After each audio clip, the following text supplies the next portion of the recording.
Escortée par des policiers armés, voici l'une des femmes les plus recherchées d'Allemagne.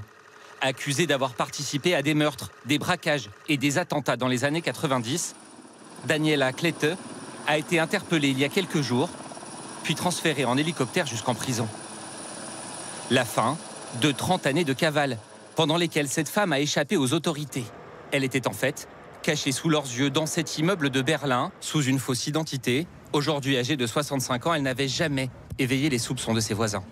Elle était très gentille et très sympathique. Elle s'est toujours montrée amicale et respectueuse. Elle veillait et a toujours veillé à ce que son chien, qui aboyait beaucoup, soit tenu en laisse pour qu'il ne nous attaque pas. Chez elle, les enquêteurs vont pourtant retrouver une grenade, un pistolet et des munitions. L'intelligence artificielle a-t-elle servi à la retrouver?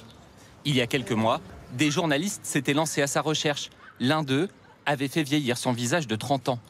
Grâce à un second logiciel de reconnaissance faciale accessible à tous, il l'avait comparé à des milliers d'autres en ligne. Je ne m'attendais pas à grand-chose en utilisant quelques vieilles photos. Mais l'algorithme en a trouvé plusieurs d'une personne participant aux événements d'une association d'amitié germano-brésilienne. J'ai regardé ces photos et je me suis dit, ça pourrait être elle.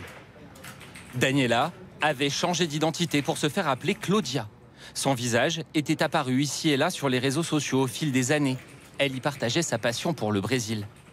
La police allemande dément s'être servie du travail des journalistes et se félicite d'avoir mené l'enquête par ses propres moyens, sur la base d'une dénonciation.